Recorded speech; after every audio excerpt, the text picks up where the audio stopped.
Today, I'm here in Ethiopia. I invited one of our major clients, Eric, to join us on a trip to our mining facility that we have over here with 50,000 machines that are up and running day and night. And I invited Eric to have a chat with me today because I'm really curious to hear a little bit more about his journey from starting as a smaller client to growing to a larger client and ultimately having the opportunity to visit the farm and seeing it with his own eyes. So Eric, thanks for being here. Thanks for accompanying us here on this trip. The first question that I have to you is, why did you decide to become a client with Epic Mining in the first place? Mitchell, first of all, thanks for the invitation for the trip. It was a hell of a trip. We almost missed the connection flight, but it was the, let's say, the necessary juice we needed to spin up for this trip. Okay, why did I started Bitcoin mining, to be honest? In the early days of Bitcoin, I was very confused about how it worked, and I thought it was not trustworthy how everything worked at that time. And so I rather lately stepped into the Bitcoin mining. But 2 years ago, I thought, what is a good party to do this business with? And I was really looking at the internet. There was a lot of cloud mining and other things available. And there were also so many negative reviews about it, that I was really looking for a real business where you have the computers installed in a Bitcoin mining farm and where you can feel and see the computers working. Because that cloud computing was all a bit of fuzzy for me as a client. So that's why I contacted you on the long run and asked how you were doing your business, conducting your business. And you gave me a pitch, which was rather good. And you told me that you had several farms around the globe. I think it was Siberia at that time and Kazakhstan. And at that time, I think Ethiopia was coming up or was already... Yeah, we're still researching the opportunity. Yeah, exactly. Yeah. So I started with 5 computers with you in the Kazakhstan. No, in the Siberia farm. Siberia farm, correct, yeah. And I monitored that for a year, and we brought it to a bigger amount, I think 25 at the moment. And I saw the revenues come in. Every week I had about $1,000, $1,100, $1,200, depending on the value of the Bitcoin at that moment, of course. Yeah. And it landed automatically in my wallet on my phone. So I thought, that's a nice passive income. Checking my phone and it looks good. And it's like a moneymaker, ka-ching, ka-ching, ka-ching all the time. the money comes in. And I thought, okay, if I can do this privately, I can also do this business-wise. And I had businesses over the last 30, 40 years, and I was selling my businesses last year, mainly to pre-pension a little bit. I'm almost 60 years old, and I thought, okay, this money I can invest in several ways. And to build a good investment portfolio, I was really thinking, I can go into gold, I can go into crypto, I can go into shares, I can go into real estate, and how am I going to formalize this portfolio for myself? Especially the mix, how many percentage of each product will I put in my portfolio?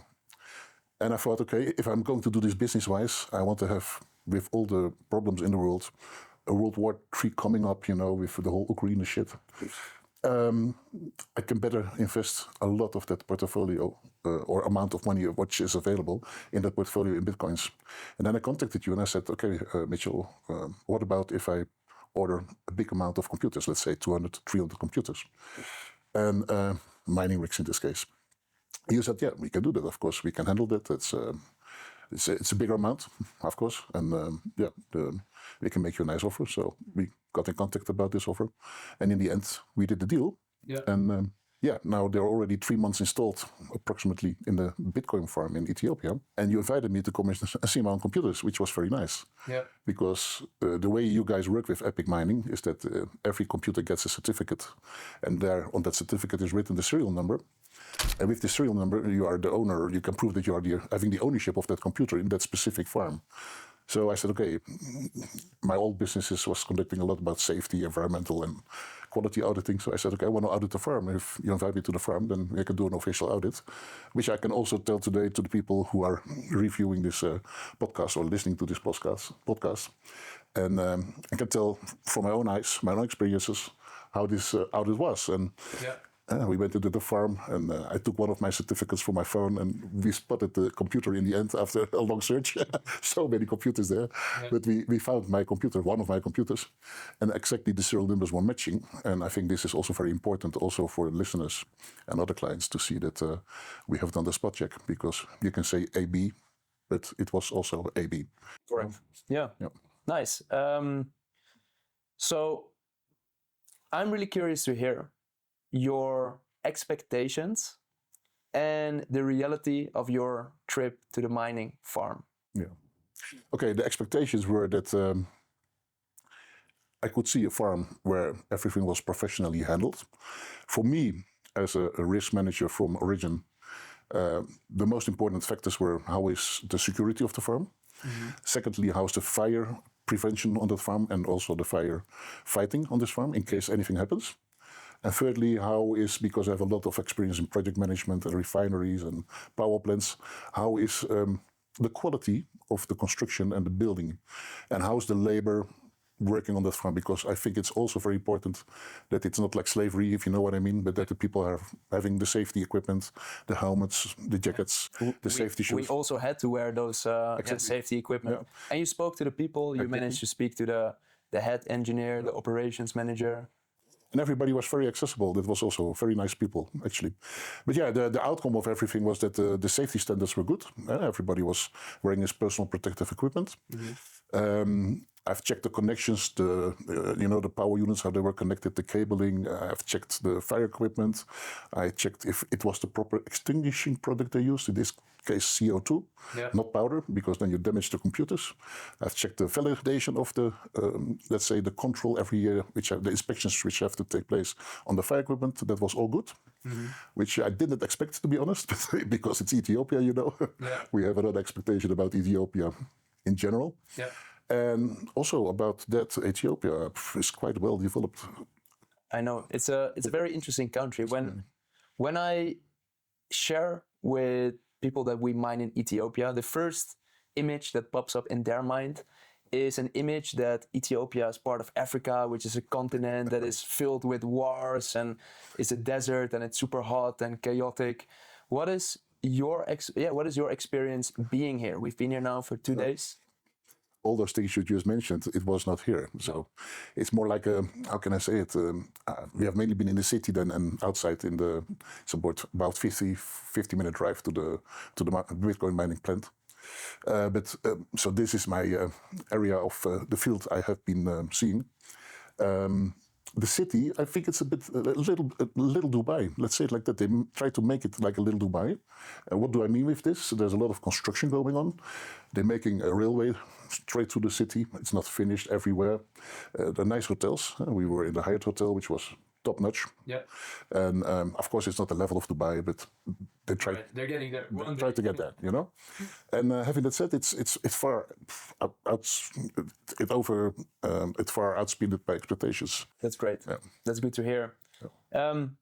Let's take people on the trip that we took yesterday to the farm. So at around noon, our driver picked us up and we drove 40-50 minutes just outside of Addis Ababa, which is the capital of Ethiopia. And the first thing we saw when we arrived at the farm was a massive gate. We had to show our passports, we had to get pre-approved, the car plates had to get pre-approved. There were armed guards waiting outside. They checked everything and we were cleared and we were allowed to enter. The next thing we saw was an area where all of the workers were sleeping, where they were eating. And a little bit further down was a very big plot of land with many containers. Many. Yeah. I remember when at the gate they saluted us when we came in like this, like soldiers. Yes. It was really funny to see. But yeah, it's a kind of professional way of greeting that you're a security guard. They take the job very seriously, so I greet back like this. And they liked that. I saw the smile on their face, so that was a good experience. We got our visitor passes before we entered the gate, and they checked on the list if the name was already pre-approved to them. So then, when we drove along the compound where the people sleep and live who are daily on the farm active, because it's for them easier. They don't have to travel up and down to the remote area because it's a little bit remote. Yeah. So that was good. They had nice living quarters. It was also because our team is on the farm 24/7. Exactly. The guards need to stay there. They have night shifts. There's also team members on site which monitor the whole operation to make sure that if there's any downtime, it gets fixed ASAP. So they need to be on site. Yeah, it was amazing actually. That was so much going on. And you remember that I mentioned I see more than 40 people, staff walking around here. Yeah. It's quite much for the size of the farm. Yeah. And then what you said after we went along the construction, let's say the construction area where the porter cabins or the offices were located, let's say it like that. We went down to the farm a level lower in altitude. Yeah. And I saw maybe 80 containers, I think. And even double layers. Yeah. So double stacked, you know, and at the end. Those are our latest addition to the mining farm, yeah. I was amazed, man. I thought maybe I see 20 containers, 30, but this was almost a 1 mile strip going down. And at the end I was tired from walking. That's right, I remember that. It was not too hot, but you remember? I said, cool, I have to go all the way back. But anyway, it was very professional. Yeah. I saw them also cleaning the dust filters. They were taking that out of because they have protected everything with dust filters for the air intakes. And every 2 days they were being cleaned. And they do that with a low pressure cleaning, water pressure machine. So yeah, they were very active doing this. And finally we went to our own container where you have put my machines in. Correct. I said, our container, my container. Whatever. But we walked into that container. I saw more than 300 machines over there. Yeah. And we have seen everything, how they connected it, how the cables were stacked in the cable gratings. Yeah, lots of cables. Yeah. Electricity, internet. Exactly. You name it. Yeah. Ethernet cables, if they were all nicely organized, you know. Yeah. And I also checked the fire extinguishers, but I already told there. And earlier I told it in this clip. And yes, that was all on quite nice level. Not the highest level, but good enough, more exceeding my normal expectations, which I had before the trip. And so it exceeded those expectations. I'm happy to hear, a while ago we had a big investor summit. That edition was in Utrecht, the Netherlands. Yeah. And we had a few hundred... I was there. Yeah, you were there. You even spoke on stage as well. We had a few hundred investors over there. And for most people, they've never seen or held one of those mining machines before. So we flew in a few of those machines so that they could touch them, hold them. They're very heavy. They weigh like 15 kilos. So you were actually able to see them in action. What can you say about the sound that they produce? Oh wow, man! We couldn't speak almost. Yeah. We couldn't hear each other in the container. Yeah. I was taking a clip for let's say my own financial groups, which I have. I was speaking, and afterwards I was listening to the phone. I put it in my own voice, so I have to do a voiceover for that one. But anyway, it is very loud, and they suck in a lot of air, and they put a lot of air outside, of course. And if you walked in the strip between the containers, we feel that warm flow from the left side where we were walking. Yeah. All this warm air came over us, and it was not 22 degrees; it was 32 degrees. But the positive thing, because this energy all comes from a hydro dam, which is green or blue energy, how you want to mention it, and it's 100% working on hydropower. I think also, it's a good idea that your company is doing all these mining farms only with green energy. Yeah, and this is also one of the decisive moments for myself. It was to invest in your company. Yeah. I think it's important to not only make money, but to do it in a way that contributes positively to the world, right? Exactly. Or at least doesn't destroy the world. Exactly. But for me, it was very important to see what kind of guy you are. Not that flashy guy which is driving a Ferraris because he made some money, like those forex investors, you know. I don't mention the names here on the video, but... anyway, I saw you were seriously business focused. I've met you the last 3 days because this is the first time we're pulling up together for a few days. I've seen how you're dedicated to it, how you're really all the time working on your phone, on your computer, everywhere where we are, taking care of clients, answering the emails, take care of the customer support, have contact with your team, with your sales team, and kudos. Thank you. Happy to hear. Compliments. Happy to hear that. I think I've made the right decision to go along with your company. Thank you. And with you in person. That you've given us the trust to take care of your machines and to do this with us. Let's briefly talk about the energy situation. So right now we're connected to one of the biggest hydro dams in the world, which is producing over 1,000 megawatts of green energy. Yeah. So a brief tutorial on energy. Energy can be transported over a very long distance, but you have to change the voltage if you want to send it over a very long distance.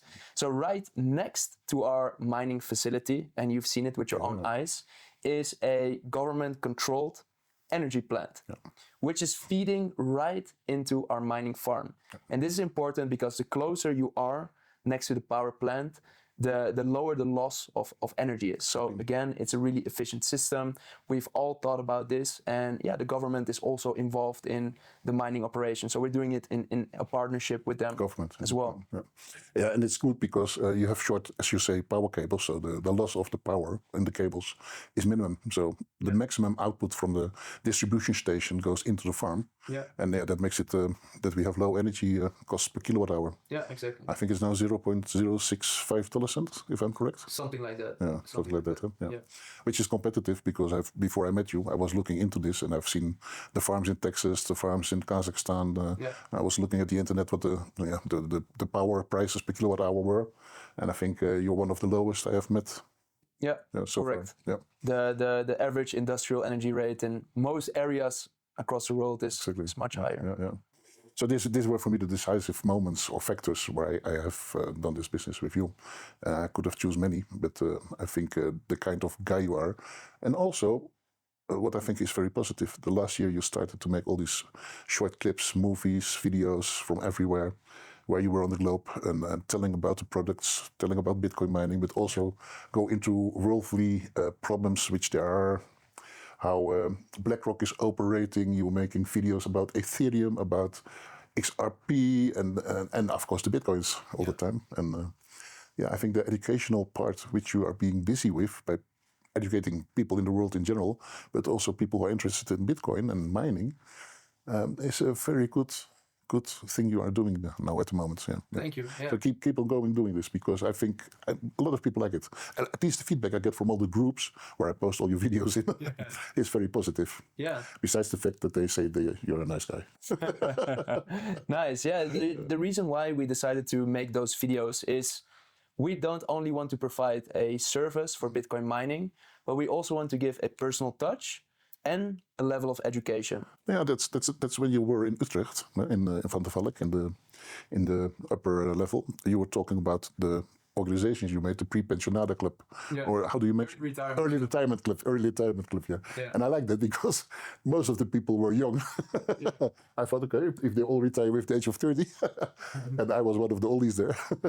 But it was funny to see that a whole group of people between 30 and 40 were really interested, not that you only do Bitcoin mining, but you also give attention to that early retirement club. And the reason, as I saw it, that you have erected this early retirement club is to make people see that fiat money is going down the drain, because they unlimited print money at the moment, dollars, euros, whatever. And we have sky-high inflation at the moment due to that. And Bitcoin, over the last 15 years, since it was founded or came to Earth, Bitcoin has been risen 90,000% from 0 to 100,000 euro. It's incredible, and it's the only asset in the world which has risen that much in percentage. Nothing has outclassed Bitcoin. Yeah, it was the best asset class of the past decade. Exactly. And that is what you try to bring over the message, because the people, they put the money now on the bank, on the savings account, and every year, at least the last 4 or 5 years, it becomes 4, 5, 10% less. Right. So if you can buy a bread for €1 or $1, next year it's $1.10. The year after $1.20. Yeah. And your Bitcoin goes up all the time. What have we had last year from 60,000 to 108? Yeah, last year we had more than 110% increase in price. That's what I mean. Yeah. And I'm also very active in gold, but gold is nice. It went up for 33% over the last year due to the worldly problems there and due to the inflation factors. With the Bitcoin, nothing outclasses Bitcoin. Yeah, it is what it is. So I think also for the listeners here who listen to this podcast, I think gold and Bitcoin should be a major part of your portfolio, which I put also in my portfolio. Yeah, that's nice. Well, my perspective on this is everything in the world or any asset you can create more of. You can create more money. Governments do that. Central banks print more money. you can issue more stocks, you can issue more bonds, you can build more houses, but you can't create more than 21 million Bitcoin. And that's why so many investors and institutions are now rushing to get their hands on some Bitcoin. Absolutely. And we're experiencing something that we've never experienced before. Bitcoin was a retail-dominated asset, meaning the average investor was dominating the market. But now we're seeing the big fish entering the market, and they're pumping in billions to buy up Bitcoin. MicroStrategy now owns, USA, Trump. now owns 470,000 Bitcoin. Crazy, man. BlackRock, I believe, also is close to 570,000 Bitcoin. And Germany was regretting that they just sold their Bitcoin. Worst decision ever. Yeah, they sold off all of their Bitcoin. I think they didn't gamble on Trump to win. No. I think some politicians are just completely disconnected. I get many times the question, how is it possible that Bitcoin rises that much? And I explained the same as you did. There are only 21 million Bitcoins. Yeah. We have 8 billion people at the planet right now, at the Earth, you know? And that means that if you divide the Bitcoins even about all these people on the planet, everybody would have 0.00002 point Bitcoin each. Yeah. Now, that's incredible. So if you own one Bitcoin, statistically, but also calculating wise, the last Bitcoin will maybe mined for about 30 million value. Yeah. That means that all the Bitcoins will have at that time 30 million value. And when is the estimated year that the Bitcoin will be totally mined? It will take more than 100 years for the final Bitcoin to be mined. Exactly, so many years. So yeah, we still have time. We still have time, but yeah. So if you own more than 0.0002 Bitcoin, you're already on the way to become financially independent. Yeah. And I think with all these major governments playing the role they play, you know, power per definition corrupts, and they are not, you know, all these people are sick, really, because they get voted by the electors, but they're only busy with their own job, their own. Where do I end up? Do I become a chief of NATO, like our prime minister in our country? They don't care for the people anymore, you know. And the taxes go up all the time. And now with this Ukraine war, I live in Europe, in the Netherlands. You see how many billions we gave to that Ukraine shit. Sorry that I excuse my French, but it's money goes down the drain. It's an end game. Yeah. The dollar also. And they're all going into the CBDC direction, the central digital bank currency direction. And having that said, I think Bitcoin is the coin which is totally decentralized. It's like the internet. Nobody can kill the internet because then you have to kill all computers, all network in the world. Yeah. And it's the same with Bitcoin. It's we own it all. It's from everybody. It's not from one bank. It's not from one organization like BlackRock. No, it's from everybody. And that's why everybody should step into Bitcoin. And the earlier you step into Bitcoin, the more profitable it will be for you. And if the money goes down the drain and if a third world war would occur or start, then all the banks close down. You have a bank run and you cannot take more than 200-300 euro out of the banking machine at the max, at the ATMs, I mean. And if you have 1 Bitcoin, 2 Bitcoin, 3 Bitcoin, 10 Bitcoin, you can survive. You can always transact from phone to phone, from ledger to ledger, whatever you want to do. As long as we have power, energy, you can pay.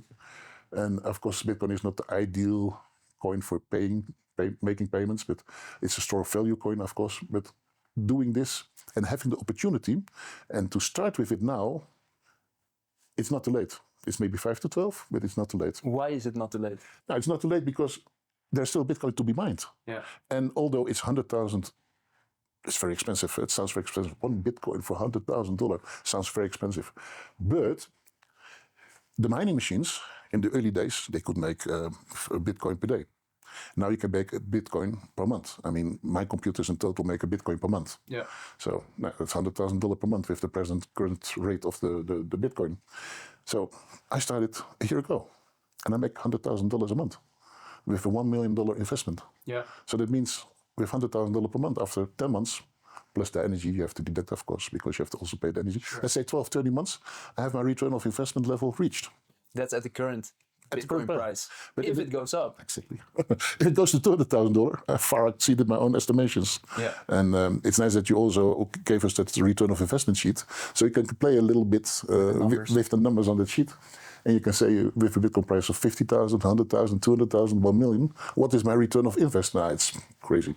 Yeah. No, none of my investments in the past, real estate, fuels, sorry, not fuels, I mean commodities, gold, diamonds, none of it reached this level, what I've reached in 1 year with the Bitcoin mining farm. What was the reason why you decided to add Bitcoin mining to your portfolio instead of simply buying Bitcoin on the open market? Because I make the Bitcoins for almost half the price. It goes slower. Of course, if I buy Bitcoin now, I have it. It's in my wallet. Yeah. But I have to pay $100,000. If I mine them, after 1 month, I have $100,000. It took me a month. Yeah. So 30 days, 31 days. It's quite fast, actually. But okay, then you need to be a large account guy like me, and you need to have a lot of equipment available. But yeah, I can buy every month a Bitcoin. Yeah. If I have 1 million to my access, I can buy every month a Bitcoin. And then after 12 months, I've paid 1.2 million on Bitcoins. But I can make them for 50,000 or 30,000 or 40,000, depending on the energy cost, depending on the miners, what they cost. Sometimes the cost fluctuate in China. That's what you told me. And those are the costs, more costs you don't have. There are no middlemen, there are no banks, there are no insurance companies, nobody's taking your money away. It's straight from the machine into your wallet. Yeah. And what I like about that, people fuck up all the time. Yeah. If you see how the banks, I think it's a very corruptive organization, but okay, that's another discussion, another podcast. But if you see how the banks take money away from you, which you put on their accounts, and by God's grace, nowadays you can get it back. If you want to buy something, you get comment. If you invest in a foreign country, you get comment. You know our first transaction? Yeah. The banks fucked up. You need to beg the banks to send your own money, right? To use your own money nowadays. I remember the day that I sent you 1 million to buy the machines. They sent it back. It cost me $25,000. The banks. The bank's mistake. Bank's mistake. Yeah. And they didn't pay it back, by the way. So with Bitcoins, if I transfer 1 million to you, I get 1 million in a few seconds on my wallet. Yeah. No problems, no questions asked. It's not about legality or illegality, because we do legal business.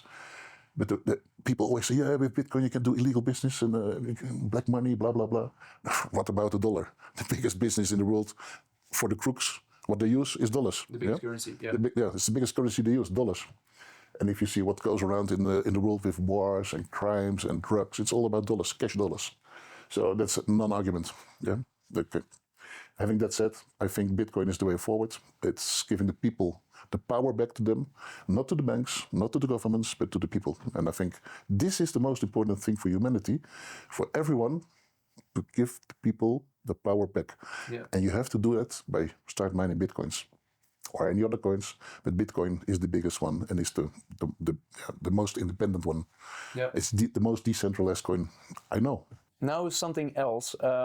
You are a generation older than me, and recently two generations, same as my mom and dad, and they also recently started mining. Cool. And they ask me quite often, like, hey, but what is it exactly that you're doing? How does it work? How is it possible that these machines can make money? And my personal philosophy is that you should never invest in something that you don't really understand and can explain to someone else in simple words. Yeah. So for someone watching this video, I'm curious, what is your interpretation of how is it possible that these machines produce an income? Okay, what mostly you taught me, and also other YouTube videos, is that the Bitcoin miner does two things. It's solving the puzzle to mine Bitcoins, and they do that in blocks, you know, and that's why it is called the blockchain. Yeah. And the second thing is that they check all the transactions, like an accountant is checking your administration, if you did all the invoices properly and correct, and are they being paid correctly by to the bank and by the clients, etc. So your accountant checks you, administration, as a company owner. The Bitcoin miner checks the financial transactions on the blockchain. Yeah. And that means not one Bitcoin miner does that, many Bitcoin miners do that. So if I do a transaction to you, from my wallet to your wallet, there could be maybe 100 computers involved or 200 computers involved. Yeah. As I have... They work together. The computers work, machines work together. And then all this checking in the end lends to validation of the Bitcoin transaction, and then it will be registered in the blockchain. Yeah. So the transaction is visible to anyone, but you don't know exactly who's behind it because it's my number and your number, and they are... Yeah, exactly. So in simple words, we're the banking system of Bitcoin. You're your own banker. We process the transactions on the network, and we get paid a commission in Bitcoin. Yeah, I have a question to you too, because maybe you can tell me this, because it was not totally clear to me. In the end, let's say in 30, 40, 50, 60 years, all the Bitcoins are being mined. Yeah. And we don't know exactly the 100 years. 100 years, you said, sorry. Yeah. Then the income from the miners will just be depending on the transaction check they do. Correct. So will the fees rise then for the transactions to get income for the miners?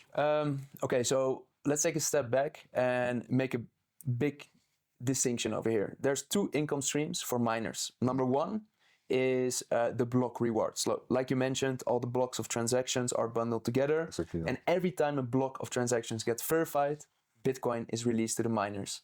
The second income stream are all of the transaction fees. That's correct. So slowly over time, this is how Satoshi Nakamoto, the founder of Bitcoin, programmed the protocol, that in the beginning, the block rewards are much higher and the transaction fees are much lower because the adoption of the network is, of course, still very small. Yeah. And as we grow and more people start to adopt Bitcoin and transact in Bitcoin, then we see that the proportion between block rewards and transaction fees are going to increase. Yeah. Yeah. So right now, a transaction costs an average person that's transacting Bitcoin on the network around 50 cents to $2 per transaction. Yeah. So which is far more less than when I pay than a bank. Than a bank. Correct. Yeah. Now, if you know that the transaction fees are between 50 cents to $2, how can miners earn more money when more transactions are happening on the network? And you can go on Google and you can find transaction volume Bitcoin network. You can type it in. You can find a graph. And over time, the number of transactions happening on the network goes up. Okay. So if you multiply the number of transactions times the transaction fees, then you see that miners are earning more money over time as the network grows. Yeah. So the income stream doesn't stop if we are 100 years from now. It will mainly be based on the fees of checking the whole transactions. Exactly. Yeah. Exactly. Yeah. Okay. So that's the way it will work in 100 years. I might not even experience that moment. For sure, me not. But yeah, no, that is the whole beauty of Bitcoin is every time something happens in the world, I realize like, wow, this is such a great invention because they thought about everything. Inflation, the banking system, the whole financial system, politics, how governments might try to ban it, but ultimately it's impossible because if you want to ban Bitcoin, you basically need to stop the internet all around the world. You need to destroy all the Bitcoin mining machines, all the nodes, all the copies. It's impossible because governments around the world cannot even coordinate with each other. And if you want all of the countries to coordinate with each other, it's impossible. It was, I think, 3-4 weeks ago when my son and daughter were at my house, Christmas time. And they asked me, Daddy, if you die, how are you going to handle this whole Bitcoin farm thing? Because we will inherit this. And they asked me that question, what happens then if the Bitcoins run out? You cannot produce any Bitcoin anymore. But now I heard the whole details from you. So I will explain them because I was a little bit over asked at that time. I didn't have the answer right on my lips. And I said, okay, I have to check this with you. So I forgot it on the trip, but now it popped in my mind. So I've checked it now with you. Thanks for the explanation. Yeah. And I think the beauty of Epic Mining is we're not just a service provider of Bitcoin mining, but we've really built up a beautiful community exactly. People that are like-minded. Like-minded, and that's very important. And awake. Like-minded. They look at the world in a certain way. Yeah. Oftentimes, they really prioritize their own, how do you say it? Security. Sovereignty. They want to be independent and have their own freedom. And exactly that's why many of them invest in Bitcoin, and when they discover the opportunity to also produce Bitcoin at a discount by mining it, come to us to join Epic Mining. Exactly. And you've also shared it with many people in your network, and we are really happy that historically we've grown with 30-40% a year just because people refer us to other people because they had a great experience, and that's really an important measuring stick for us. I did the check myself because I haven't done that before. I didn't do that before, and that was Trustpilot. So I was looking at Trustpilot. I said, let's put in Epic Mining. But you had a 5-star rating. Full points. Close to 5. Now today it's close to 5. But when I was checking it, it was 100%. Everybody was happy and satisfied. So that was quite high achievement for you guys. We really take a lot of pride and place a lot of importance in making sure that our clients have a great experience. In the end, it's the client who is king, and they give the feedback. And that's also something I want to compliment you for. You always react on the feedback. If it's mine or somebody else's in the group where we are, with the guys who guide a lot of clients, the affiliates. Yeah. And you always listen to all the comments. Yeah. And I see 90% of all the comments you implement in the things to come. Yeah. Yeah. So that's very good. Yeah, we believe in co-creation, right? We don't have the answer to every problem. Exactly. And we believe that, being close to our community, our customers, we can solve the puzzle together and we can help go to a 10 out of 10 experience. And our own philosophy is that if someone gives a great suggestion, and it is possible to implement it within the next 24 hours, then we should always do it. And you've always come up with great suggestions. I try to contribute. Yeah, that's great. We like active clients that want to contribute. Exactly. It's a value you should keep. Never lose this value in your company because you're growing with a very high rate at the moment. But never lose the touch because that's the most important value. Stay human, stay friendly, stay perceptive, to the people, and also give the feedback, and that's what you do very good. The team is always giving feedback. If it's Cherry on the support desk or anyone else, you always get feedback. Thank you. Yeah, very good. Nice. So we have discussed your reason for joining Epic Mining.